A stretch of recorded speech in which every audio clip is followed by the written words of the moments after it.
Voilà, et le temps que vous nous rejoigniez, je vous propose d'introduire cette session 4. Nous avons déjà donné pas mal de détails sur comment on va y arriver à cette neutralité carbone, quel chemin, quelles actions concrètes, quels sont les facteurs clés de réussite, et maintenant comment on va piloter ces transformations, de quelle façon. Et nous allons commencer par une présentation d'un quart d'heure avec Sophie Dubuisson-Kellier, qui est directrice de recherche au CNRS, directrice adjointe du Centre de sociologie des organisations au CNRS Sciences Po et membre du Haut Conseil pour le climat, présidente du Conseil scientifique de l'ADEME et co-directrice de la Revue française de sociologie. Tout ça. Et vos travaux en sociologie économique portent sur la fabrique sociale du comportement des consommateurs, à l'articulation des interventions des acteurs économiques, des mouvements sociaux et des pouvoirs publics. En gros, on va voir ensemble et avec vous quelle est la place de l'individu dans cette transition vers la neutralité carbone. Est-ce qu'il a toutes les clés en main ou est-ce que c'est pas si simple que cela? Je vous laisse la parole et ensuite nous accueillerons notre panel pour en débattre. Merci. Merci Karine. Alors, j'ai des slides, donc a priori en appuyant, voilà. Donc en effet, je vais parler de la prise en compte de cette question des comportements, de ce qu'on entend beaucoup autour de l'humain, des individus, etc. Mais peut-être en vous apportant une perspective différente de ce que vous entendez peut-être d'habitude, parce que je vais plutôt parler de dynamique sociale du changement, de dynamique collective. Et vous allez voir que la question en fait de l'humain doit être prise en compte dans ces dimensions collectives pour pouvoir initier le changement. Alors, quand on pense en général aux leviers pour piloter les transformations, on a en général deux leviers qui semblent s'offrir à nous. Un levier dont je parlerai assez peu, mais je pourrais, parce que les sociologues travaillent aussi sur les techniques, qui concerne tous les leviers technologiques, qui sont toutes les alternatives technologiques, l'efficience énergétique, les technologies de capture, il y en a beaucoup d'autres, et qui constituent finalement une série de leviers sur lesquels, bien sûr, il y a probablement des paris à faire, bien sûr, il y a encore des choses à avancer, mais on semble, d'une certaine façon, avoir la main parce qu'on serait dans l'univers de la science et du rationnel. Et puis, à côté, il y a toute une série de leviers qui vont d'ailleurs plutôt être identifiés sous l'angle des verrous comportementaux, des verrous individuels, des verrous sociaux, et qui concernent en fait ces fameux changements de comportement. Et donc là, au contraire, on est dans le monde de l'ingouvernable, du social vraiment très irrationnel, chaotique, un peu compliqué à prendre en charge. Voilà, donc souvent parce qu'on va dire, voilà, les gens n'ont rien compris, ils ne savent pas, il faut leur expliquer à nouveau. Et on voit beaucoup actuellement de formes d'expression dans le débat public en disant, on va expliquer aux gens, on va leur faire comprendre parce qu'ils n'ont toujours rien compris. Donc cette ignorance des enjeux climatiques serait un verrou. L'autre verrou, c'est les gens ne veulent pas, vous comprenez, les gens sont résistants par nature, ils s'opposent, là aussi peut-être probablement parce qu'ils n'ont rien compris. Voilà, et donc on aurait cette résistance au changement. Vous l'aurez compris à mon ton, un petit peu péjoratif, que en fait ces explications sont problématiques sur un certain nombre de points. Et ça sera l'essentiel de mon exposé, de montrer les limites et de montrer au contraire dans quels espaces sociaux sont les effets de levier. Alors en même temps, cette vision du rôle des comportements et des leviers qui sont associés cette vision est suffisamment importante pour structurer toute une série d'interventions sur les comportements qui constituent une grosse partie, si ce n'est la majeure partie finalement des politiques publiques, des instruments d'action publique qui vont justement cibler les individus, donc par de l'information, puisqu'effectivement les gens n'ont pas compris, donc il faut à nouveau leur expliquer, leur transmettre des connaissances, par des incitations, donc là on va supposer l'existence d'une rationalité souvent économique, le fait qu'on cherche à payer moins cher, et donc on va faire de l'incitation, donc on va jouer sur cette rationalité, ou toute la panoplie des approches comportementales qui sont extrêmement développées, avec peut-être le nudge en tête de proue, il s'agit de déjouer les biais cognitifs. Les individus sont un peu rationnels au fond d'eux, mais ont des biais cognitifs, donc on va jouer sur ces biais pour les faire redevenir rationnels.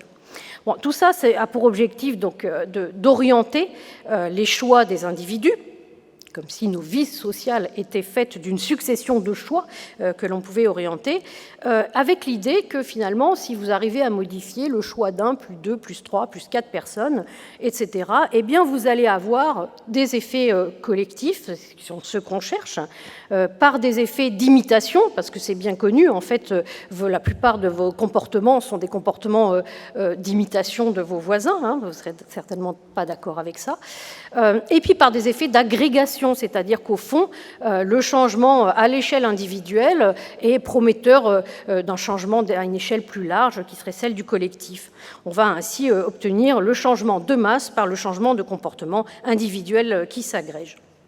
Alors, toutes ces injonctions, toutes ces interventions ont un peu atteint un point limite, à la fois pour des raisons un peu, je dirais, conjoncturelles, hein, c'est-à-dire que, voilà, on en a beaucoup parlé dans cette journée, hein, la plupart des gens, y compris nous-mêmes d'ailleurs, peuvent avoir des sentiments d'effort qui sont inégalement partagés, que ce soit au sein de la société, entre les plus riches et les plus pauvres, on en a parlé, mais aussi entre les individus, les entreprises, les pouvoirs publics, etc.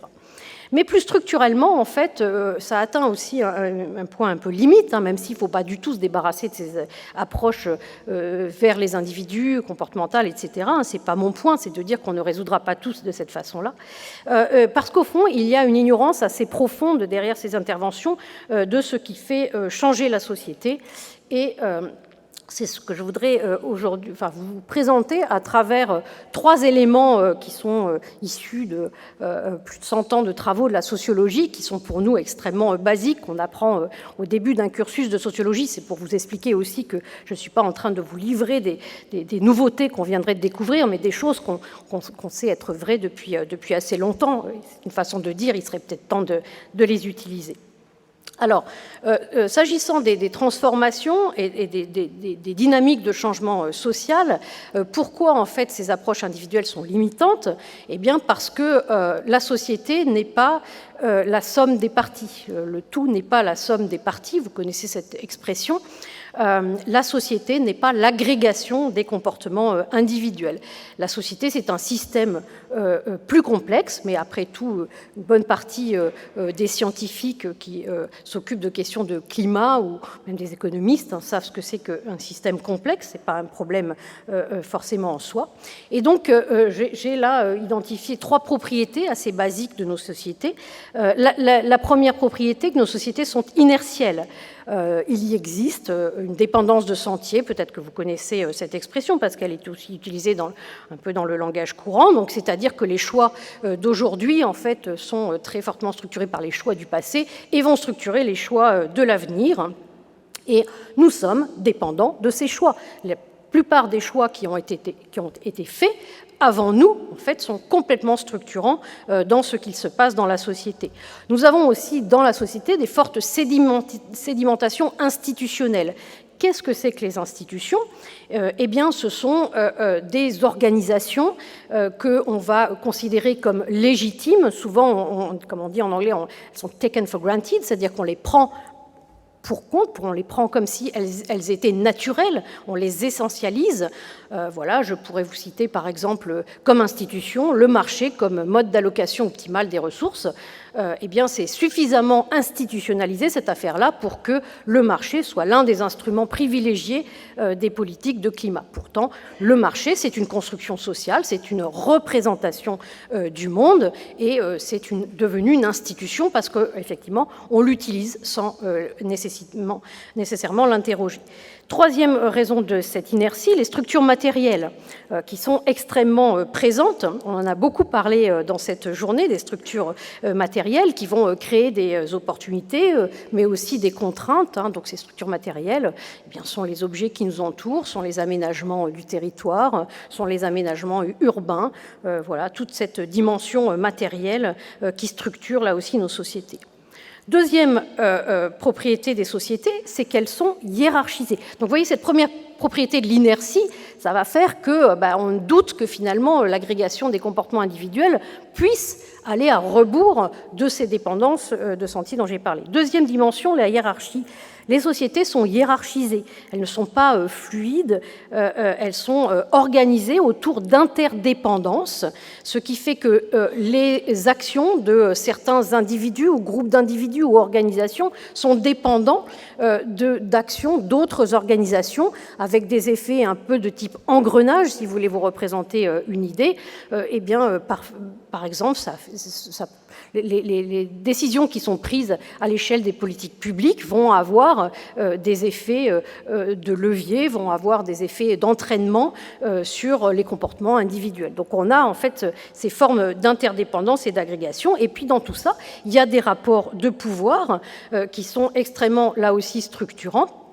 Et il ne vous aura pas échappé que cette trajectoire qui est celle de nos sociétés est aussi très largement structurée par des rapports de force et des rapports de pouvoir qui sont aujourd'hui partie constituante de la situation et qui expliquent également un certain nombre d'organisations qui sont les nôtres. Enfin, dernier aspect, les sociétés sont segmentées, donc absolument pas atomisées, mais organisées en groupes, petits groupes, sous-groupes, que l'on parle des classes sociales, que l'on parle des organisations. Et c'est à travers ces groupes, en fait, que tous les individus, réglons nos comportements à travers des mécanismes de socialisation, des mécanismes de distinction également, qui vont nous faire adopter ou au contraire rejeter. Donc l'imitation, si vous voulez, n'est pas du tout le modèle qui permet de rendre compte de l'adoption de comportements.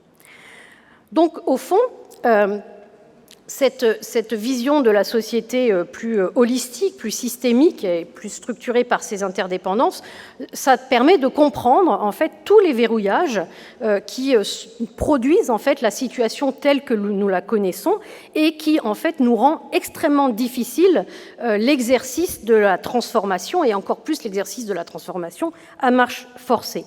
Donc si j'essaye un petit peu d'identifier ces verrous de cette économie qui est la nôtre, qui est une économie intense en carbone, eh bien on a d'abord en fait des verrous qui sont de l'ordre macro-économique, à travers notamment des politiques publiques qui vont extrêmement valoriser le fait d'avoir une production matérielle abondante qui permet de signifier et de répondre à des besoins de développement des sociétés.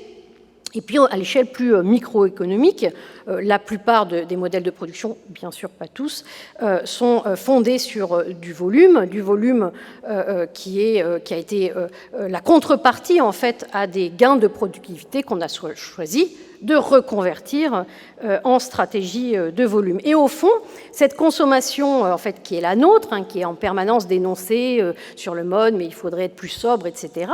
En fait, cette consommation, eh bien, elle est complètement sous perfusion, en quelque sorte, enclenchée par des systèmes économiques qui sont fondés sur le volume et sur l'abondance et qu'il faut écouler, en fait.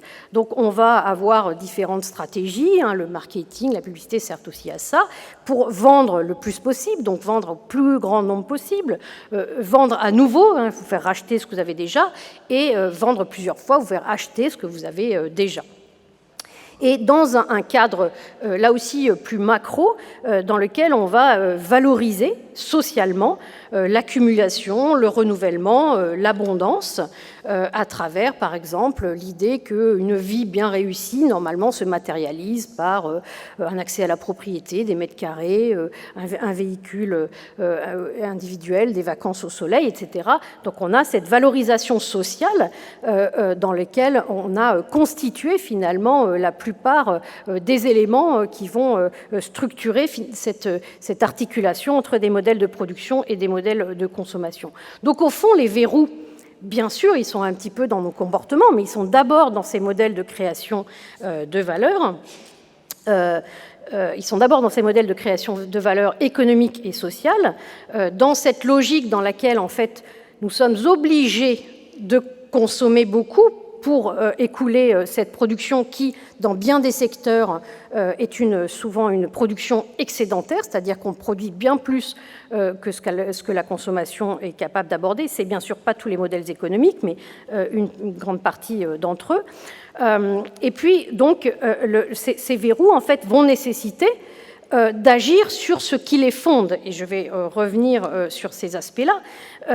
Et finalement, nos comportements ne sont que la résultante de l'ensemble de ces organisations sociales et de ces choix que nous avons faits depuis un certain nombre d'années, mais on peut par exemple utiliser le cadre des schémas de modernisation, y compris modernisation agricole d'ailleurs, de l'après-guerre, qui ont produit en fait cette vision très articulée entre le macro et le très micro, entre les valeurs sociales et les valeurs économiques, qui font que nous avons besoin de nous maintenir dans cette société d'abondance. Donc l'enjeu, il est là, il est autour de la construction d'un contrat social alternatif à ce contrat social autour de l'abondance, dont on peut dire au passage d'ailleurs qu'il n'a pas complètement tenu toutes ses promesses. Je vais passer. Voilà. Alors, comment piloter du coup les transformations ? Eh bien, il faut d'évidence dépasser les enjeux de cette moralisation des petits gestes, qui occupent quand même une grande partie, la majorité, si ce n'est presque la totalité parfois, des formes d'injonction, des formes d'intervention qui occupent aujourd'hui autour de la question des transformations.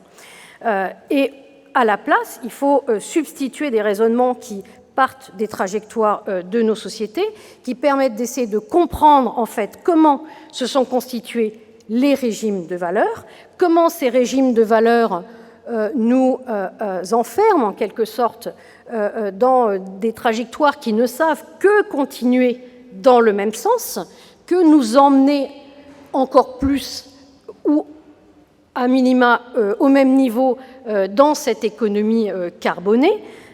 Il faut également comprendre en fait les fondements des ordres socio-économiques, où se crée de la valeur, qu'est-ce qui fait de la valeur, et aujourd'hui, ce qui crée et fait de la valeur est nécessairement indexé sur le carboné, que l'on pense en fait à des questions d'indicateurs de richesse macro, aux modèles économiques des entreprises ou à nos schémas statutaires de valeur sociale, quelle que soit d'ailleurs notre position dans l'espace social, des plus riches ou des plus pauvres. Cette consommation en fait aspirationnelle, elle passe aussi par l'accès à ces biens. Donc agir sur ces verrouillages de manière volontariste et redéfinir les régimes de valeur.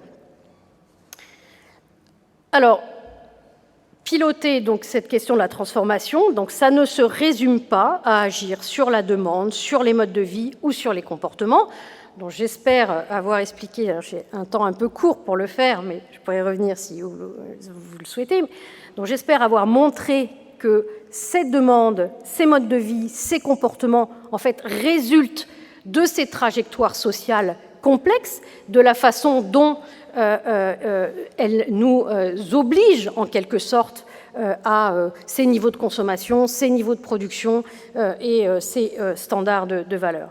Donc il faut construire les conditions institutionnelles et matérielles d'un ordre économique décarboné. Ça passe au moins par deux choses, probablement plus, mais au moins par deux choses sur lesquelles je voudrais insister. La première chose, c'est modifier les régimes de décision pour intégrer les coûts et les bénéfices climat et environnement. Donc ça passe par des systèmes d'information. On en a beaucoup parlé dans la table ronde précédente. Effectivement, comprendre, en fait, avoir accès aux données qui vont nous permettre de prendre des décisions et construire les outils d'aide à la décision qui sont aussi articulés à des objectifs de performance. Quelle performance, ça reste à déterminer. Mais voilà, on peut rêver d'un étalon aussi efficace et puissant que l'étalon de l'approche coût-bénéfice, qui est l'étalon qui nous a emmenés là où nous sommes aujourd'hui. Voilà, donc si on peut imaginer un outil aussi puissant que ça, quand je dis puissant, c'est que mathématiquement, il n'est pas si puissant que ça, mais il est extrêmement institutionnalisé, c'est-à-dire qu'il est légitime dans tous les espaces, qu'on parle des finances publiques ou qu'on parle des stratégies des entreprises. Donc vous voyez, c'est bien une question des arbitrages, de comment on prend les arbitrages, sur quelle base, et de déployer en fait cela à tous les niveaux. C'est pour ça quand on parle de la formation des étudiants, c'est quelque chose d'extrêmement important, mais si la formation des étudiants s'arrête à une formation sur le climat, comment ça marche, les enjeux, c'est intéressant. Mais si on pouvait former nos étudiants qui vont être potentiellement des futurs décideurs avec les outils pour nous emmener sur notre trajectoire, on avancera un peu plus vite. Deuxième aspect, modifier les régimes des valeurs. Régime des valeurs, c'est-à-dire qu'est-ce qui compte, redéfinir ce qui compte et comment on compte. Donc là, ben oui, je vous parlerai d'aspects aussi basiques que des questions de comptabilité dans les entreprises, par exemple, d'avoir des outils de comptabilité qui soient inscrits au plus près de ces enjeux que l'on veut prendre en compte, et d'avoir également une régulation qui fait de ces outils-là les ordres de grandeur, les étalons, là aussi, les plus légitimes qu'ils soient. Donc il s'agit bien d'un contrat social parce que, en fait, ce qui nous a fait avancer depuis l'après-guerre, c'est bien un contrat social autour de l'abondance, autour de cette société d'abondance, donc très intense en carbone. Je parle de contrat social parce qu'on a dit que collectivement on allait y gagner, on allait être plus développé, que chaque individu serait plus heureux, etc. Et aujourd'hui, quand j'entends beaucoup, voilà, il faut des imaginaires, il faut de la désirabilité. Alors nous, les sociologues, c'est pas tellement ces termes-là, parce que si vous parlez des générations qui ont connu l'après-guerre, c'est pas de cette façon-là que les perspectives étaient abordées, mais c'est beaucoup plus sur quelle garantie, quelle forme de protection, quel avenir, quelle perspective, quelle accession à du bien-être, etc. Et ce sont ces enjeux-là dont il faut discuter. Donc quel modèle de prospérité, comment on en discute, qu'est-ce qui est nécessaire, essentiel, et qui a voix au chapitre. Donc effectivement, on a besoin aussi de plus de démocratie sur ces enjeux-là. Merci beaucoup. Bon. Ils ont de la chance, vos étudiants, hein. Donc, il vous manque encore quelques outils précis là, pour les talons en particulier. Et bien, pour en discuter, je vous propose d'accueillir le panel sur scène. Alors, vous pouvez vous installer en dessous de votre photo avec Sophie Dubuisson, qui est juste tout au bout, Marie-Claire Daveu, Olivier David, Emmanuel Desmazières et Nadine Menguis à mes côtés.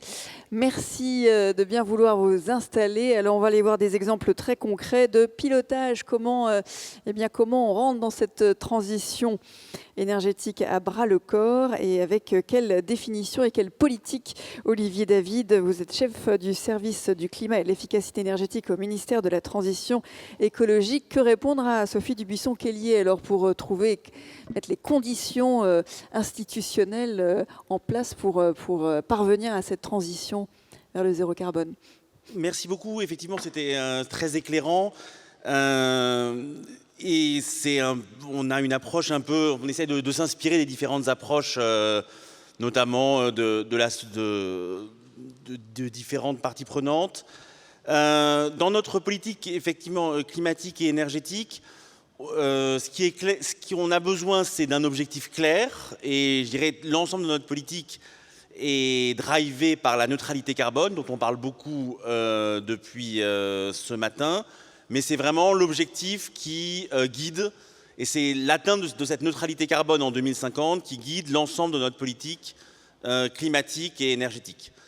C'est un objectif qu'on s'est fixé dès juillet 2017, donc il y a maintenant bientôt 5 ans qu'on s'est fixé cet objectif de neutralité carbone, et qu'on a aussi porté au niveau européen, puisque c'est depuis juin 2021, c'est aussi l'objectif pour l'ensemble de l'Union européenne d'atteindre la neutralité carbone en 2050.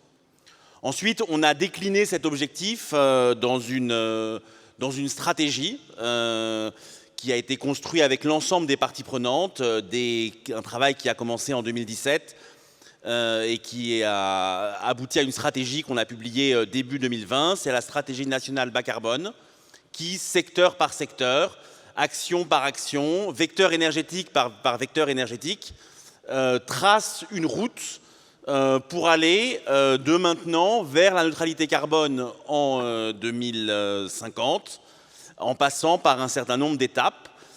C'était un exercice, je dirais, qu'on a mené, qui était un des premiers aussi complets, puisqu'il a permis d'abord de montrer que l'atteinte de la neutralité carbone est possible et que ça nécessite des actions dans chacun des secteurs, que ce soit le bâtiment, le transport, l'industrie, l'agriculture, avec un certain nombre d'enseignements, je dirais à la fois des baisses d'économie, des baisses de consommation énergétique extrêmement importantes.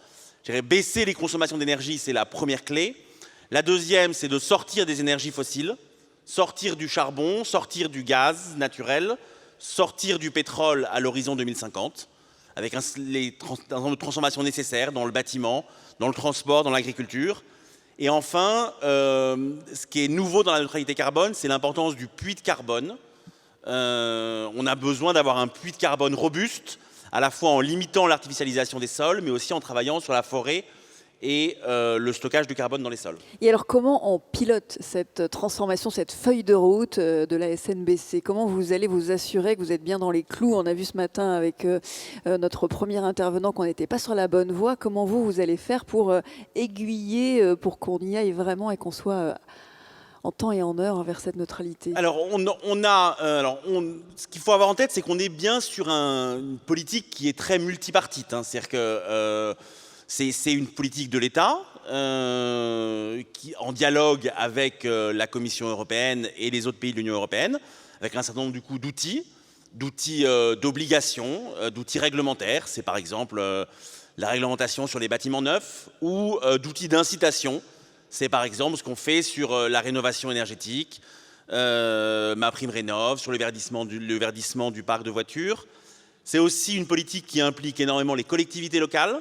C'est-à-dire que cette politique, elle est bien une politique de l'État et des collectivités locales. On ne peut pas vraiment distinguer, on ne peut pas fonctionner l'un sans l'autre. C'est souvent des politiques très locales qui se font sur le terrain.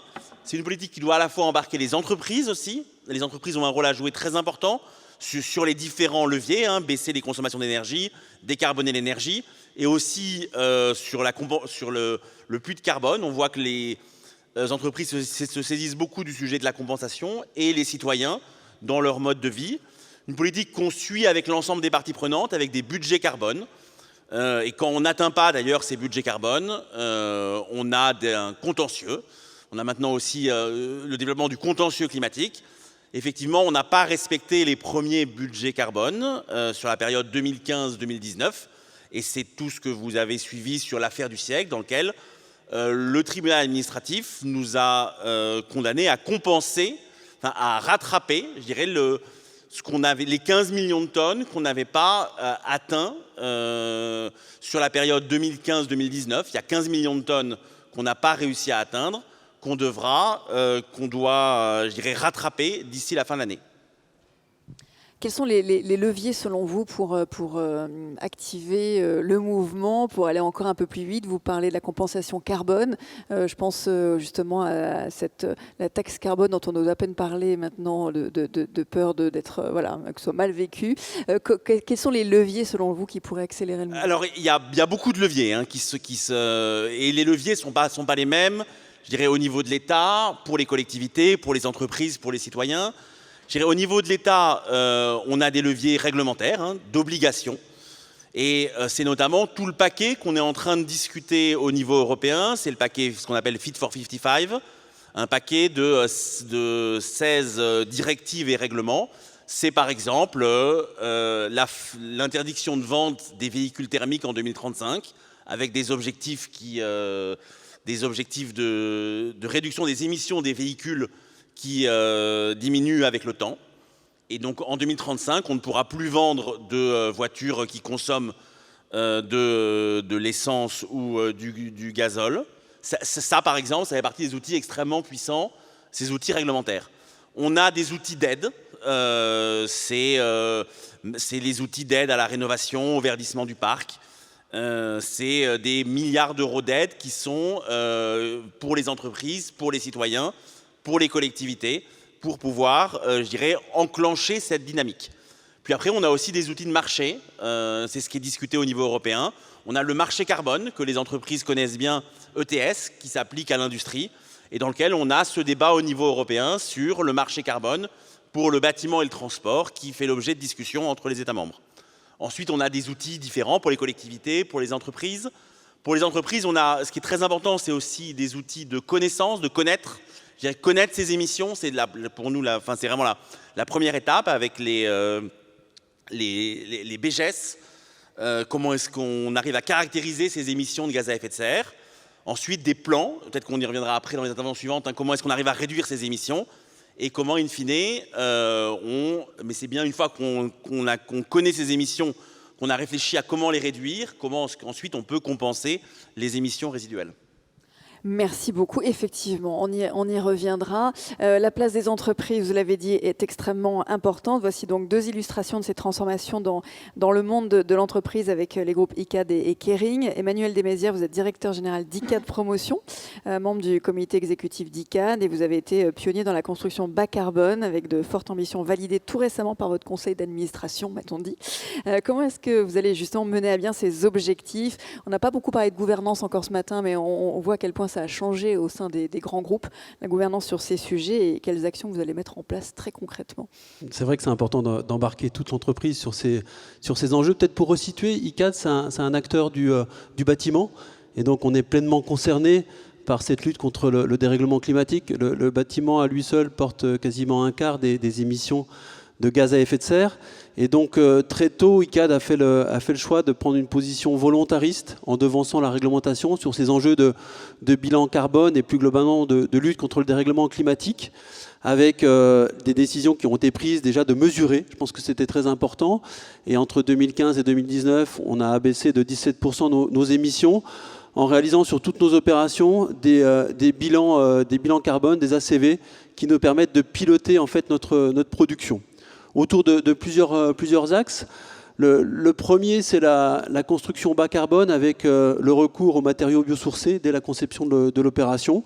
C'est le bois, c'est massivement, c'est la terre crue également, ce qui nous permet d'abaisser notre bilan carbone de quasiment de moitié par rapport à certaines opérations. Nos deux exemples emblématiques qui sont en cours de construction, c'est le village olympique avec un bilan à 720 kg de CO2 au mètre carré, à comparer avec la réglementation en vigueur de l'époque qui était aux environs de 2500.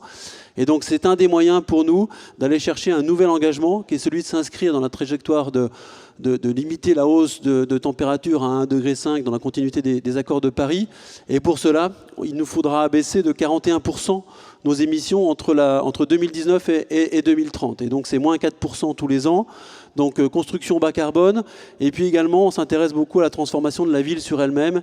Et donc avec une approche de l'économie de la matière, où au lieu de démolir et reconstruire, on étudie des solutions de réhabilitation lourde, de restructuration. On vient de livrer une opération à Marseille, avenue du Prado, en partant de 6000 m² de bureaux obsolètes. On l'a transformé pour en faire une opération de 10 000 m², donc avec une surélévation en construction bois, qui finance cette transformation pour en faire une opération de logement mixte avec du bureau tertiaire et du commerce. Et donc tous ces enjeux, on les porte devant nous avec une adhésion qui est importante sur l'échelle globale de l'entreprise. Et donc ça démarre du conseil d'administration et des actionnaires. Et effectivement, on a adopté, après notre raison d'être, qui met en avant notre volonté de concevoir une ville résiliente, bas carbone, on a adopté un Sound Climate à l'Assemblée Générale d'avril à 99%, qui reprend nos engagements, qui seront certifiés d'ailleurs par le SBTi en matière d'économie d'énergie et de bilan carbone. Et donc ces engagements, ils sont traduits après au niveau des équipes dans tous les enjeux de production, et y compris sur des enjeux de salaire financier, que ce soit sur l'intéressement, la participation ou encore des programmes d'action gratuite qui sont liés à ces atteintes d'objectifs. Donc la transition de la ville sur la ville, vous récupérez des logements qui sont devenus obsolètes, en particulier les bureaux avec le télétravail qui a monté en puissance depuis 2 ans. J'imagine que c'est des sujets qui vont venir sur la table de plus en plus, et vous livrez des logements qui sont rénovés énergétiquement. On finit les passoires énergétiques, donc là aussi vous participez justement à cet enjeu de transition. Oui, complètement. C'est vrai que la crise sanitaire a eu certaines conséquences sur le bureau. En Ile-de-France, le parc tertiaire, c'est 52 millions de mètres carrés. Et vraisemblablement, un bon nombre d'entre eux deviendront obsolètes, ou pour des raisons énergétiques, ou pour des questions d'usage également. Et donc, on s'attache à les transformer, ou pour en faire des bureaux nouvelle génération, qui prennent en compte les usages attendus, y compris des espaces extérieurs en tertiaire sont devenus très importants, ou pour le transformer en logement, comme ça a été le cas à Marseille. On a une autre opération à Neuilly, où on transforme un hôtel qui ne fonctionnait plus, dans une opération résidentielle de 160 logements, dont une partie significative de logement social. Quels sont les freins à lever pour vous, les difficultés, s'il y en a dans cette planification de modernisation vers la transition bas carbone? Est-ce qu'il y a des freins à lever? Ils sont très importants, ces freins à lever, techniquement, sur la transformation de la ville, parce que réhabiliter une opération, pour la mettre au standard de confort et d'usage et de performance énergétique attendu dans le neuf, ça nécessite des investissements qui sont importants, plus importants que de raser et de reconstruire. Et donc on a besoin d'être aidé. On a besoin d'être aidé par les élus, en particulier sur des sujets de constructibilité. C'est ce qui s'est passé à Marseille, où avec 3 étages de plus, on vient financer ce surcoût avec l'économie de terrain, et en fait une double bonne action, si je peux me permettre, c'est-à-dire qu'on limite l'étalement urbain en densifiant les opérations qui sont déjà sur des tissus artificialisés, et on permet de financer ces travaux de réhabilitation lourde. Il y a tout un sujet, notamment par l'ADEME, là j'ai vu sur les friches urbaines, sur comment on réhabilite ces friches urbaines. Quelle gouvernance vous semble la plus efficace pour mener à bien cette transition énergétique? C'est quoi le facteur clé de succès en termes de gouvernance? C'est d'aligner tout le monde, toutes les parties prenantes de l'entreprise, donc dès l'actionnariat et jusqu'à l'ensemble des équipes. Après, ça donne aussi beaucoup de sens à notre quotidien. Et on est un métier qui a besoin de recruter, qui a besoin d'intéresser et de former.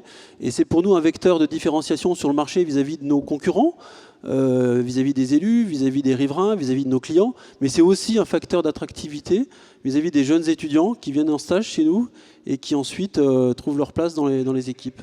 Et ça rejoint ce dont on a parlé ce matin sur la désirabilité de tous ces projets, comment on crée un nouveau roman désirable autour de la sobriété, là en foncier notamment. Comment est-ce que vous travaillez ces imaginaires justement? Oui, je pense qu'on travaille sur plusieurs registres. On travaille bien évidemment sur l'atténuation, donc ça c'est tout l'effort que l'on mène sur le bilan carbone. Mais on travaille aussi sur l'adaptation à ce changement climatique pour concevoir des villes résilientes et à l'échelle de l'immeuble, concevoir des espaces de vie où il fait bon vivre en ville. Je crois que c'est un de nos enjeux pour éviter l'étalement urbain. On a vu les permis de construire en perpétuelle évolution, encore plus 20% mesurés cette année par rapport à 2018, alors que le collectif est en retrait de 12%. Et donc, pour tout un tas de raisons, il y a eu des élections, il y a eu une crise sanitaire, mais toujours est-il qu'on continue de faire beaucoup de maisons individuelles sur des zones naturelles. Et donc l'enjeu, c'est de rendre désirable le logement en ville. Et pour cela, il faut intégrer les besoins, les attentes, en particulier l'espace extérieur sur un logement, et où qu'il soit, y compris en Ile-de-France. On n'est pas uniquement sur des sujets du sud de la France. Il faut intégrer cet espace extérieur qui est vécu comme une pièce supplémentaire, avec la possibilité de se protéger en le végétalisant des riverains, mais aussi du soleil, et de pouvoir y vivre, de le rendre très flexible aussi, parce que on peut y travailler aussi maintenant la journée et vivre différemment le soir. Et donc tous ces enjeux-là, on les a adressés dans un guide de conception que l'on a conçu avec l'atelier Lenné, Nicolas Lenné, et qui intègre à la fois tous ces enjeux d'usage et ces enjeux de lutte contre le dérèglement climatique. Et Gilles Vermaux-Desroches, tout à l'heure, parlait de tous ces toits qui seraient couverts en panneaux photovoltaïques dans les prochaines années. Ça, c'est aussi une ambition?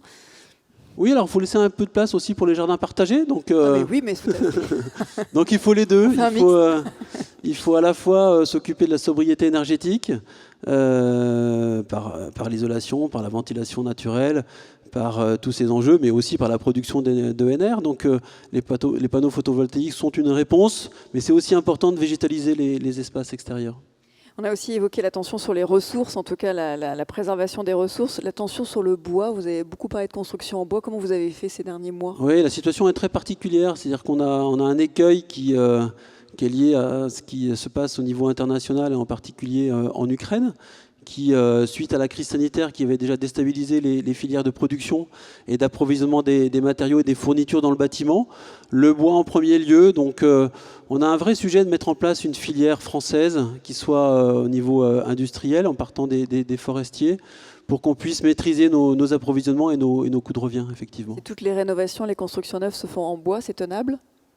Non, on travaille beaucoup aussi le sujet du bilan bas carbone, avec des expériences qui sont menées également sur le chantier des JO, où on abaisse aussi fortement l'ardoise carbone à la fin de l'opération. Merci beaucoup pour ce retour d'expérience. Marie-Claire Daveu, vous êtes directrice du développement durable et des affaires institutionnelles du groupe Kering. Vous avez dans votre carrière été conseillère technique au cabinet du Premier ministre Jean-Pierre Raffarin. Vous avez également été directrice du cabinet de Serge Lepelletier et plus tard de Nathalie Kosciusko-Morizet. Donc la mise en œuvre de ces politiques pour notre société, vous connaissez et vous suivez ça depuis de très nombreuses années sur ces enjeux de développement durable. Et chez Kering, vous avez d'ailleurs défini une stratégie et des objectifs ambitieux. Et je rappelle que Kering est un groupe de luxe mondial dans la mode, la maroquinerie et la joaillerie. Et c'est important aussi. Alors même si la part finalement, l'impact carbone, si on prend tous les impacts de toutes les industries, finalement dans votre impact à vous, il n'est pas très important, mais pour autant, c'est important d'en parler et de faire un retour d'expérience sur tout ce que vous avez mis en place, puisque vous êtes neutre en carbone depuis 2019. Comment vous avez fait? Alors tout d'abord, bonjour à toutes et à tous, à la fois ceux qui sont dans la salle, mais aussi ceux qui sont connectés. Alors, à la fois, si on raisonne pour le luxe, effectivement, ça peut être considéré comme des émetteurs en faible quantité. En revanche, si on raisonne, et je démarrerai par là, par l'industrie textile dans son ensemble, c'est quand même 4% des émissions mondiales de gaz à effet de serre, donc c'est loin d'être négligeable. Et j'aimais beaucoup votre présentation précédente. Un des premiers sujets, ce sont aussi les volumes. Et on voit que le volume de produits mis sur le marché a doublé ces 15 dernières années. Donc je crois que l'industrie textile dans son ensemble ne peut pas se dire qu'elle n'est pas concernée par la transition. Si je reviens en fait chez Kering, vous le mentionniez, alors c'est assez simple. Nous, on est effectivement, on a atteint la neutralité en carbone depuis 2019. D'abord, avec un premier élément également que vous avez mentionné, qui est de dire, si on veut agir concrètement, il faut savoir mesurer nos impacts et d'où ça vient. Donc on a créé, et certains peut-être d'entre vous sont familiers avec l'outil, ce que l'on appelle le compte de résultats pour l'environnement, qui permet de mesurer son empreinte environnementale et donc son empreinte carbone, non seulement dans nos propres opérations, c'est-à-dire au sein de nos frontières légales, mais aussi tout au long de notre chaîne d'approvisionnement, jusqu'à ce que l'on appelle le rang 4, qui est le champ de coton, l'élevage bovin, l'élevage ovin. Et la particularité de cet outil de reporting, qui va au-delà de ce que la réglementation demande aujourd'hui, c'est qu'il donne une valeur monétaire à l'empreinte environnementale. Et donc, par exemple, pour le carbone, on donne en fait à peu près 90 € la tonne de carbone dans le modèle qu'on a derrière notre compte de résultats pour l'environnement. Donc, la première chose, c'est vraiment de savoir d'où viennent nos impacts. On a vu que quand on parle des émissions de gaz à effet de serre, plus de 50% sont liés au rang 3 et au rang 4. Donc, première chose, on a mis en œuvre ce que l'on appelle les Kering standards, qui permettent d'avoir des critères environnementaux très précis sur nos filières d'approvisionnement. Et donc, on a mis en place des filières d'approvisionnement durables pour des matières comme le cachemire, la laine, le coton.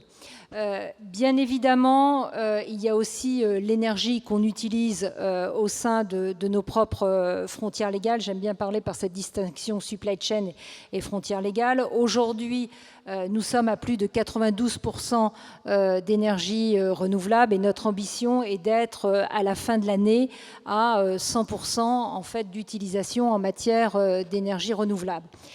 De la même manière, si on veut vraiment contribuer au changement de paradigme, on travaille avec nos fournisseurs. Donc on a développé, et on n'a pas le temps de rentrer dans le détail, mais des programmes tels que Clean by Design qui permettent à nos fournisseurs de faire à la fois un diagnostic énergétique, mais également sur des sujets comme la consommation d'eau, les rejets en matière de pollution, et puis ensuite de bâtir avec eux un plan de réduction à la fois des émissions de gaz à effet de serre et de l'ensemble des polluants. Donc tout ça est extrêmement important. Un sujet, alors je ne sais pas s'il faut que je le place à la fin ou au début, mais j'aurais peut-être pu le placer au début. Vous mentionniez aussi, c'est pour ça que j'arrête pas de me retourner vers vous, les volumes mis sur le marché, même si on est dans le luxe. Et même si évidemment le segment du luxe produit très peu, on a aussi la responsabilité de se dire on va mettre sur le marché ce que l'on va vendre. Et ce n'est pas la peine non plus de produire plus, même si on est dans le luxe, que ce que l'on va vendre. Et donc on utilise de plus en plus les nouveaux outils comme l'intelligence artificielle pour prédire les bonnes quantités. Et puis évidemment, et on l'aura toujours, des invendus ou des produits qui sont abîmés. Et c'est pour ça qu'on travaille avec énormément de start-up pour faire du recyclage ou du surcyclage. Et puis le dernier point, parce qu'il n'y a pas de solution magique aujourd'hui, et donc les émissions résiduelles. Vous le mentionniez, monsieur, on est évidemment aussi sur une politique en fait d'offsetting. Simplement, quand on met offsetting aujourd'hui, c'est un grand fourre-tout. Et donc, on essaye d'avoir une politique d'offsetting qui est responsable, de choisir des programmes qui sont des programmes REDD+, et donc qui permettent de combiner avec les enjeux de biodiversité, et aussi d'utiliser un certain nombre de certifications reconnues à l'échelle mondiale qui vont nous permettre à la fois d'avoir les due diligence sur des sujets de corruption, de blanchiment d'argent, etc. Il ne faut pas l'oublier non plus, mais également sur des sujets plus environnementaux, sur la qualité des projets, qu'il n'y ait pas un décalage entre ce qui est mis dans le contrat et puis ce qui se passe réellement sur le terrain. Hein, ça, c'est aussi quelque chose qui est à vérifier. Et puis, dernier point, vous mentionniez... la gouvernance, nous, chez Kering, le sujet plus largement de la transition énergétique et du développement durable, c'est quelque chose qui est vraiment en vertical. Depuis le conseil d'administration, où je crois qu'on a été un des premiers groupes du CAC 40 en 2013 à créer un comité développement durable. Et puis c'est dans les performances de nos leaders, etc. Et plus récemment, on vient de désigner un référent climat au sein du conseil d'administration qui va venir en fait spécifiquement challenger sur ces sujets, au-delà du rôle de la présidente du comité développement durable. Et j'en arrête là pour ne pas monopoliser la parole. Non, mais j'avais une question. Finalement, en tant que groupe de luxe, vous êtes très regardé par l'ensemble de la profession. Est-ce que vous mettez en place, est-ce que ce n'est pas aussi une façon de lancer le mouvement, de guider aussi les autres qui n'ont peut-être pas les mêmes moyens que vous pour faire de la recherche, de l'innovation? Est-ce qu'il y a une action emblématique qui vous semble importante à partager et qui pourrait être reprise de façon assez large que vous pourriez partager aujourd'hui? Alors, vous avez totalement raison. Ce qui est à la fois merveilleux, mais qui renvoie une lourde responsabilité sur des groupes comme Kering, c'est que nous sommes de vrais influenceurs de tendance. C'est-à-dire qu'effectivement, nous n'avons pas l'expertise scientifique, on ne fait pas des rapports, etc. Mais quand vous avez un designer qui parle de ce type de sujet, ou un CEO d'une marque comme Gucci, Saint-Laurent ou Bottega Veneta, et qui met quelque chose sur son Instagram, vous avez une capacité en fait de créer un mouvement et de véritablement influencer. Donc oui, il y a cette responsabilité. Deux, y compris au sein de l'industrie textile, les groupes, les marques sont de taille différente, donc il y a besoin de ce partage. Et nous avons pris en fait la décision dès le début, à la demande de François-Henri Pinault, que toutes nos bonnes pratiques soient mises en open source. Donc tous les Kering standards, on fait par exemple du tannage sans métaux lourds, etc. Ou l'IPNL, le compte de résultat pour l'environnement que j'évoquais, tout est accessible et tout est en open source.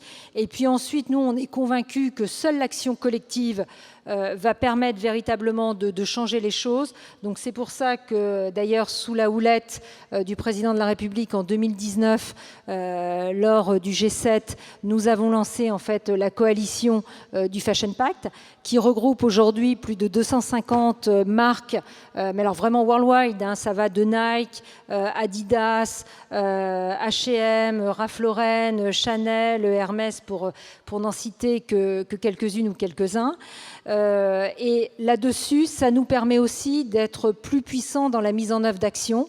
On travaille, je ne peux pas vous en dévoiler trop aujourd'hui, mais autour d'un CVPPA sur l'énergie renouvelable, sur l'achat collectif de matières premières. Et puis plus récemment, à l'automne dernier, on a lancé une coalition autour de l'horlogerie et de la joaillerie avec Cartier, donc, qui est membre du groupe Richemont, avec cette même dynamique en se disant si on se met à plusieurs, on arrivera à trouver les solutions. Et quelque chose à partager. On vient de lancer l'année dernière un gros programme avec Conservation International sur l'agriculture régénératrice, qui est comment transformer 1 million d'hectares d'agriculture conventionnelle en agriculture régénératrice. Alors c'est super parce qu'avec l'agriculture régénératrice, et vous avez parlé d'agriculture précédemment, vous abordez à la fois le sujet transition énergétique, l'aspect biodiversité et puis évidemment la dimension sociale. Et donc toutes les entreprises qui ont envie de nous rejoindre sont more than welcome. Eh ben c'est super, merci beaucoup pour ce partage également. La prochaine intervention, ça va se passer en anglais, donc voilà, si vous voulez aller vite récupérer un casque, c'est maintenant donc, puisque Nadine Menguis nous fait l'honneur d'être avec nous également. Merci beaucoup. Vous êtes chercheur au centre Géomar d'Helmholtz pour la recherche océanique de Kiel et vous travaillez notamment pour étudier les solutions d'émissions négatives de CO2. Alors on a beaucoup parlé de puits carbone depuis ce matin. On va parler de captage, alors qu'il soit avec différentes... D'ailleurs, vous allez nous faire un petit exposé pour nous donner la différence entre les différentes notions de puits carbone et quelle est la part de CO2 à compenser tout d'abord. Voilà, que selon vous, quels sont les besoins en termes de puits carbone, de compensation carbone? Yeah, thank you, and I apologize for my English now. During the last 2 years within the Helmholtz Climate Initiative, we actually looked at this question of how can Germany as a system can become carbon neutral. And so we worked with experts from the energy sector, from industry, from all different kinds of sectors to take stock of where are the emissions happening, right? And then also together with experts on carbon dioxide removal, so measures that take out CO2 from the atmosphere and store it durably in either the terrestrial, the marine, or the geological reservoirs. And so... Take your time. Okay. Thank you. I was told to speak slowly, excuse me. Yeah, so I brought you a little graphic where this is a little bit illustrated what I'm talking about. So in yellow here you see the linear approach that we're currently using. So we take fossil carbon out of the soil and burn it to produce energy and goods. And we leave it in the atmosphere as this global good. And so what I'm talking about are measures that in dark blue here actually take out CO2 from the atmosphere and then store it in these different reservoirs. So on the very left, you can see oh, right for you, sorry. You can see more what is called nature-based solutions, or I like to call them ecosystem-based solutions. This is where we manage existing ecosystems or expand them in order to increase their natural carbon storage. And this is distinct from existing carbon sinks, which are already accounted for whenever we talk about the carbon budget and then also net zero. And next to these natural nature-based solutions, there is direct air carbon capture. So those are filtering measures that, like huge propellers that filter the CO2 out of the ambient air or even out of the heat, ventilation, air conditioning system within buildings. And then this measure actually would need us to store the captured carbon in order to be carbon negative, or take the carbon out of the system. And we've heard already earlier today about bioenergy on the other side. Bioenergy uses ideally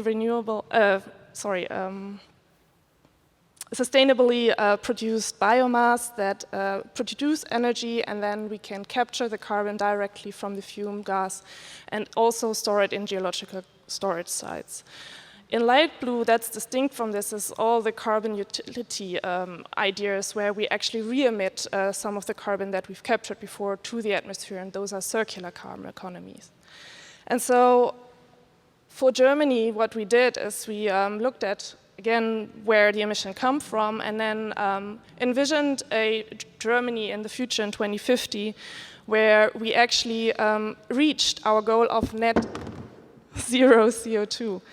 So net zero means that we actually compensate all of our carbon emissions that are above this zero line and take them out by those means of carbon dioxide removal. And yeah. Ok. Peut-être nous évoquer les différentes solutions dans l'approche. Quelles sont ces différentes solutions? So the different solutions have been these nature-based solutions, which made up about 25% of our remaining CO2 emissions. So our energy modeling and our industry models and land use change forestry model, they gave us remaining emissions of about 60 megatons of CO2 per year. And so our system was defined as Germany, and so within Germany, those nature-based solutions are quite limited. Those are the solutions that usually are societally quite accepted and kind of preferred. And 75% of our remaining emissions had to be achieved through technological means of bioenergy or direct air carbon capture, which then needs to be combined with geological storage. Juste, je voulais savoir, Olivier David, quels sont dans les scénarios dans la SNBC la part justement de l'importance de ces puits carbone. Est-ce que vous pouvez juste Alors, ces puits carbone, on voit que les puits carbone sont très importants, naturels ou artificiels, puisque quand on va vers la neutralité carbone en 2050, c'est bien ces puits carbone qui vont déterminer les émissions qu'on s'autorise. C'est-à-dire que c'est eux qui vont limiter les émissions résiduelles. Certaines émissions qu'on ne peut pas réduire, c'est par exemple les émissions de l'agriculture. Voilà, une vache, ça émet des gaz à effet de serre et on ne sait pas faire des vaches qui n'émettent pas de gaz à effet de serre. En jouant sur l'alimentation, on peut diminuer. On peut diminuer un peu, mais ça en émet toujours. Et donc c'est ce potentiel de puits qui va déterminer les émissions résiduelles qu'on s'autorise. Nous, dans la stratégie française, le puits de carbone qu'on considère, c'est essentiellement le puits de carbone dans la forêt et dans les sols. On est très prudent sur le puits technologique. C'est-à-dire qu'on ne souhaite pas avoir une stratégie qui compte beaucoup sur le puits technologique à l'horizon 2050, vu toutes les incertitudes qui existent sur les capacités techniques de pouvoir stocker le carbone, mais aussi des sujets d'acceptabilité, des sujets de faisabilité technique, mais aussi sociale, qui se posent sur ces puits technologiques. Et donc, on n'a pas une stratégie qui repose essentiellement sur ces puits technologiques. Oui, dans les scénarios ADEME, on a vu ce matin, ce serait un peu le scénario 4 qui s'appuierait beaucoup sur ces solutions.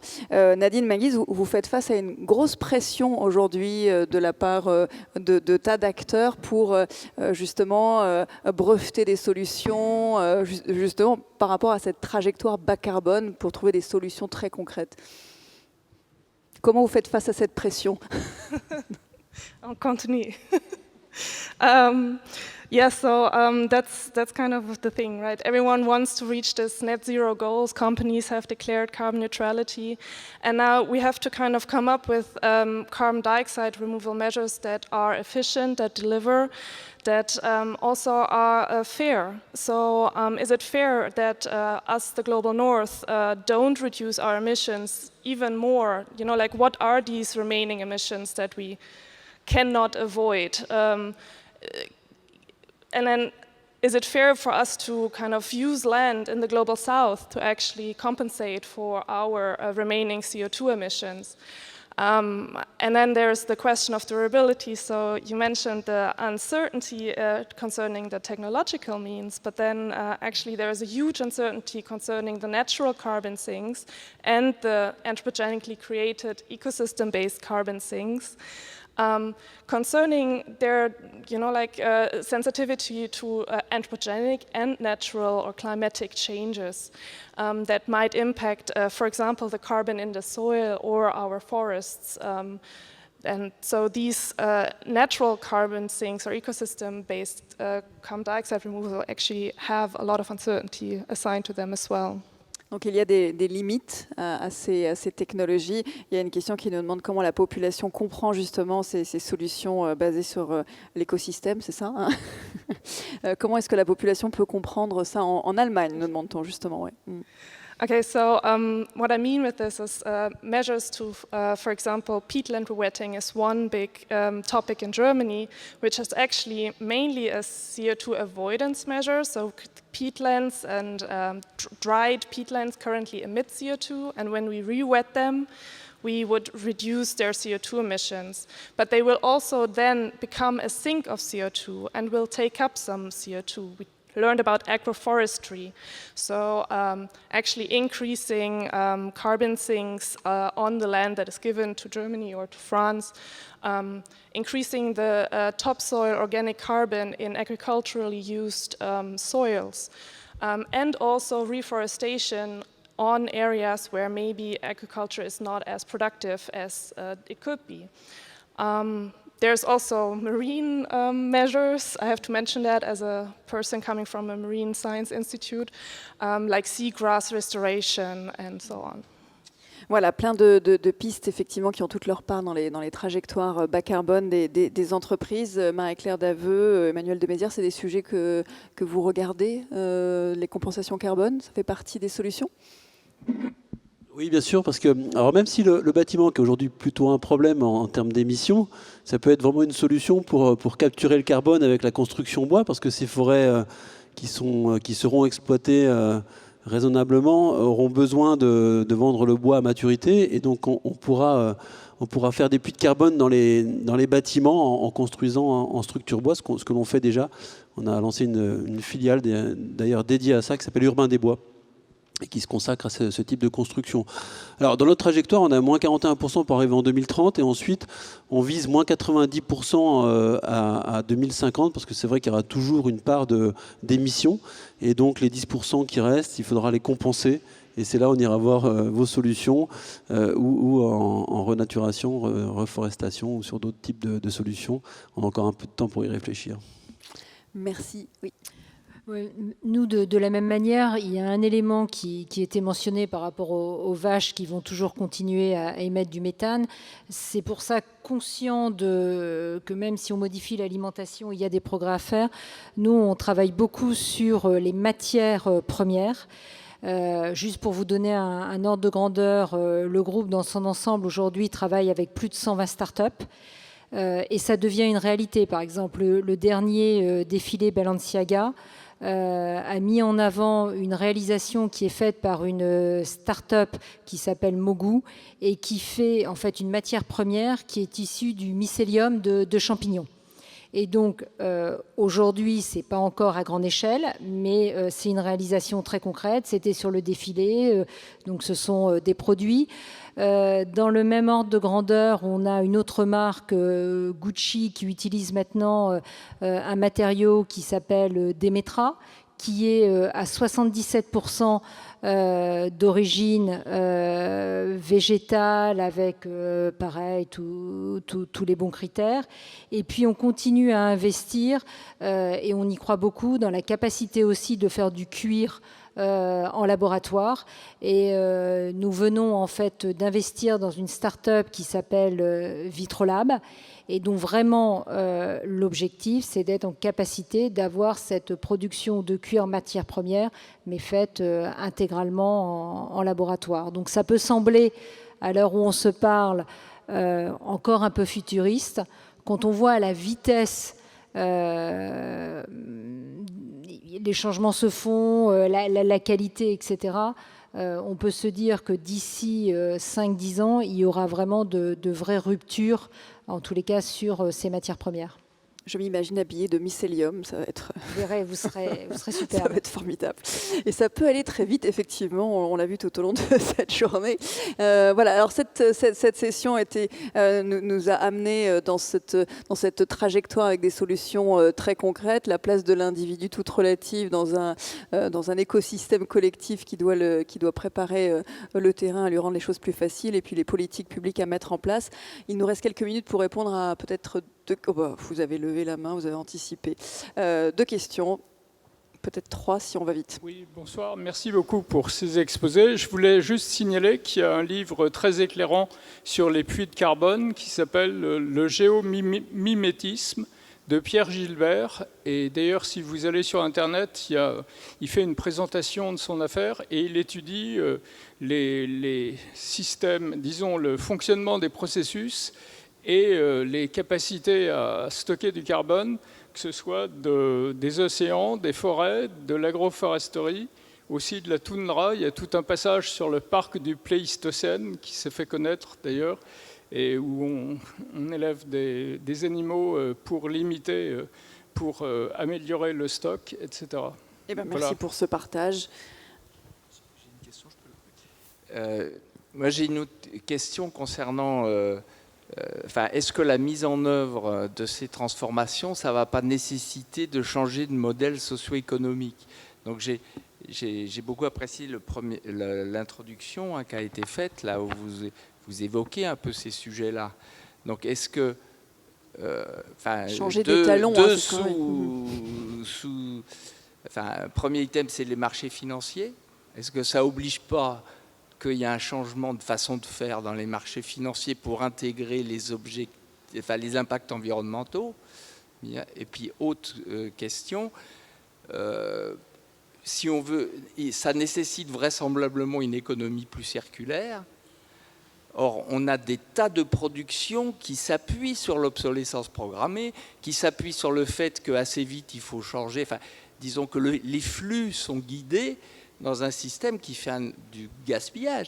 Donc, comment faire éviter ce gaspillage, faire une économie plus circulaire, sans changer le modèle économique? Donc, moi, je n'ai pas la solution, mais je trouve qu'on est quand même confronté à cette question. Qu'est-ce que vous pouvez dire là-dessus? Est-ce que c'est pas ça la priorité? Vous voulez amener des éléments de réponse sur le... Non, mais effectivement, on est sur un sujet compliqué où on voit que les sujets sont différents, sont vraiment imbriqués.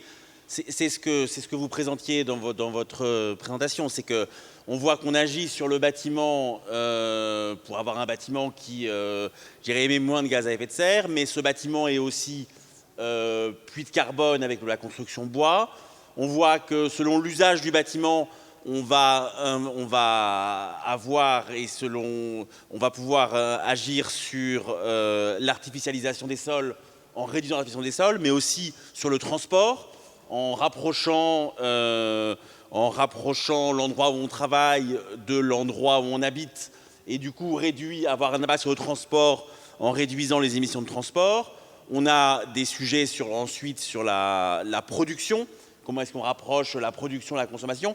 Et on voit que tous ces sujets imbriqués, effectivement, esquissent un modèle économique différent, avec des entreprises qui sont à des stades plus ou moins avancés. Et c'est ce qu'on a vu aussi dans ce que vous avez présenté, avec cette comptabilité. Là, on est vraiment très très avancé dans la comptabilité du carbone et de l'environnement. Ça concerne l'entreprise, ça concerne aussi l'État et les collectivités. C'est ce qu'on met en place dans les budgets verts, par exemple. Comment est-ce qu'on n'a pas simplement un budget en euros, mais aussi on regarde aussi le carbone et l'environnement. Et donc, tous ces changements, et je dirais cette façon différente de voir le monde, dans lequel on change un peu le prisme, effectivement, esquisse progressivement des changements globaux de société pour atteindre la neutralité carbone. Merci, monsieur et madame, et je pense qu'on sera au bout du temps. Oui. Alors, il y a 2 monsieur. Oh, maintenant, je vais très vite. Allez-y très vite. Alors. Juste une petite remarque, c'est que je pense que si on veut atteindre la neutralité globalement, ça doit passer par une réduction drastique de tous les acteurs le plus qu'ils peuvent, et ensuite on élimine le restant, plutôt que chaque acteur qui vise lui-même individuellement la neutralité carbone. Ce que je veux dire par là, c'est que s'il suffit d'acheter un montant de crédit suffisant pour compenser ces émissions, D'une part, une part de ces crédits, c'est financer des énergies renouvelables, par exemple, qui vont permettre à d'autres de réduire leurs émissions. On comprend bien que si chacun fait ça, chacun est neutre, pourtant il restera bien des émissions à la fin. Et la deuxième chose, c'est que toutes les solutions dont vous nous avez parlé ont un potentiel limité. La bioénergie avec capture de carbone, ça prend énormément d'espace. Tout le monde ne peut pas recourir à ça. La capture directe dans l'air, déjà, elle ne sera pas a priori utilisable à grande échelle avant 2050. Donc il sera trop tard. Et ça demande beaucoup d'énergie. Donc c'est pour ça que plutôt que de parler de neutralité carbone individuelle comme objectif à atteindre pour chaque entreprise, l'idée c'est plutôt de contribuer, ce que dit l'ADEME notamment, c'est de contribuer à la neutralité carbone globale. Donc première démarche, on réduit le plus possible. Et la deuxième, le très peu qui nous reste, on le compense. Vous voulez intervenir? Ouais. Oui, alors peut-être qu'on n'a pas été suffisamment clair, mais quand on dit on travaille sur les matières premières, etc., on est bien sur le côté je réduis. C'est bien le côté je réduis. Le deuxième côté, quand on parle d'ENR, c'est bien j'essaye de faire du mieux possible. Et puis malheureusement, à l'heure où on parle, il y a deux possibilités. Soit on ne fait rien, soit on va vers l'offsetting. Et donc, d'où le fait qu'un certain nombre, et là je ne parle pas simplement pour Kering, mais d'entreprises, se disent, tant qu'on n'a pas été en capacité d'avoir toutes les innovations, d'avoir tout transformé, etc., parce qu'il y a aussi, il ne faut pas se mentir, toutes les transitions, que ce soit à l'échelle d'un pays, mais je ne veux pas parler à la place de mon voisin, ou que ce soit à l'échelle d'une entreprise, ça demande des financements. Et ça demande quand même un peu de temps. Donc le offsetting, c'est pas un droit à polluer et de se dire ad vitam aeternam, je vais faire ma croissance, je vais augmenter mes émissions dans l'absolu et je vais acheter, mais c'est bien de se dire j'ai cette solution et je bosse sur les deux autres piliers. Et j'en profite, ayant le micro, pour répondre à monsieur, parce que je pense que c'est le monsieur précédent sur la partie en fait investisseur finance. En tous les cas, en tant qu'entreprise, pour moi, c'est un élément clé du changement. Et alors là, c'est juste le petit témoignage à l'échelle de Kering, mais je peux vous assurer qu'on organise depuis 3 ans ce que l'on appelle en fait dans le jargon des roadshows ESG. Et je peux vous assurer que ça soit le côté asset manager, les analystes financiers, bref, globalement tout le monde de la finance, est de plus en plus vigilant. Notamment, si on est assez honnête, sur les sujets climat, transition énergétique, moins sur les sujets nature et biodiversité, mais je pense que ça va venir. Et sous votre contrôle, entre ce qui est en train de se passer au niveau européen, avec la taxonomie d'ailleurs qui commence par le climat, je crois que ça va vraiment booster les choses, non seulement du côté investisseur, mais aussi du côté entreprise. Merci. Oui, madame. Oui, bonjour. En fait, j'avais une remarque très similaire à celle qui vient d'être faite sur la notion de neutralité carbone et les périmètres auxquels elle s'applique. Donc effectivement, il y a eu une note vraiment très précise de l'ADEME il n'y a pas si longtemps qui conclut que la neutralité carbone n'a pas de sens à l'échelle en dessous de l'échelle nationale ou internationale. C'est-à-dire qu'une entreprise ne peut pas dire qu'elle va être neutre en carbone ou net zéro ou tout le vocabulaire que vous voulez y mettre. Donc je voulais juste on a eu beaucoup de représentants d'entreprises. Il me semble qu'on ne peut pas laisser dire, en tout cas, que l'entreprise va être neutre en carbone. Ensuite, j'entends, et je pense que c'est super, toutes ces trajectoires de diminution d'émissions qui sont prises en compte et de transition. Et il me semble aussi que l'ADEME fait des remarques très justifiées sur la notion de compensation. Donc là, il y aurait peut-être de la discussion à avoir, mais en tout cas, voilà, réinciter sur la notion de périmètre de l'application du terme neutralité carbone. Emmanuel Desmézières. Oui. Juste un mot par rapport à ce que vous dites, vous avez raison. Après, il y a un sujet quand même qui se mesure à l'échelle de l'entreprise, c'est la réduction. Et c'est bien cette première étape qui est la plus importante pour nous. Il est vrai que la compensation vient en deuxième temps, comme on se le dit, et peut-être même dans un temps entre 2030 et 2050. Et donc, ce périmètre de réduction, par contre, il est bien propre à l'entreprise et c'est bien un engagement qui se prend à cette échelle-là, je pense. Dernière question, monsieur, on vous écoute. Merci de me redonner la parole. J'ai parlé de sobriété ce matin, mais je voudrais prononcer le mot de juste besoin, parce que ce qui a été défini dans la première exposé, qui est de vraiment changer nos valeurs, c'est que dans la sobriété, il n'y a pas d'obligation. Je peux réduire ma consommation de viande, mais mon voisin peut la doubler. C'est comme ça. Tandis que dans la notion de juste besoin, on crée peut-être pas une obligation légale, mais en tout cas une norme respectable. Et il me semble qu'on prend une dimension supplémentaire par rapport à la sobriété. Et d'une manière générale, le changement du système social dont parlait mon voisin, ça signifie tout simplement changer l'enseignement de l'économie. Je veux dire que les sujets qui ont été proposés en SES à l'épreuve du bac la semaine dernière, c'est un scandale. Ça relève de la commission d'enquête. Je veux dire que c'est vraiment la propagation d'un modèle qui est source de la situation dans laquelle nous sommes. Le modèle dans lequel on croit que des acteurs rationnels et parfaitement informés produisent une allocation optimale de ressources. Voilà, c'était vrai au XVIIe siècle, c'est tout à fait autre chose à présent. Sophie Dubuisson-Kellier, sur l'importance de guider ces jeunes. J'ai eu peur que vous me demandiez de répondre au sujet du bac. Non. Oui, bien sûr, mais je reviens toujours sur ces histoires de formation. Au début de mon exposé, j'ai vraiment voulu insister sur le fait que transmettre des connaissances, c'est intéressant, voilà. Équiper la décision, c'est vraiment le sens de mon intervention, équiper les décisions. Et j'ai beaucoup aimé le cas de Kering que vous avez présenté, madame, parce que je pense que c'est vraiment ces articulations entre des instruments qui mesurent des effets climat, quels que soient les indicateurs, enfin en tout cas en tant que sociologue, il ne m'appartient surtout pas de trancher là-dessus, mais les indexer, enfin les articuler aux instruments de performance, voire à des nouveaux instruments de performance dans l'entreprise, ça me paraît complètement indispensable. Et effectivement, jouer en fait sur ces effets d'interdépendance. Les marchés sont structurés. En effet, votre groupe, ce n'est pas la même chose qu'une autre entreprise. Donc, il y a aussi des effets d'entraînement qui sont produits par ces structurations du marché, que ce soit d'ailleurs le long des chaînes de valeur ou que ce soit par des effets de réputation, de positionnement, etc. Et là, on va avoir des effets beaucoup plus massifs que tout ce qu'on fait sur la transmission d'informations, sur la sensibilisation, qui est important, hein, mais qu'on a déjà beaucoup fait. Donc là, pour arriver à enclencher, il faut vraiment de nouveaux outils. Et ça, c'est vraiment indispensable. Et vous avez l'impression que ce que vous présentez, vos travaux d'études sont repris, utilisés à leur juste mesure? J'aimerais, comment dire, oui, c'est une bonne façon de répondre.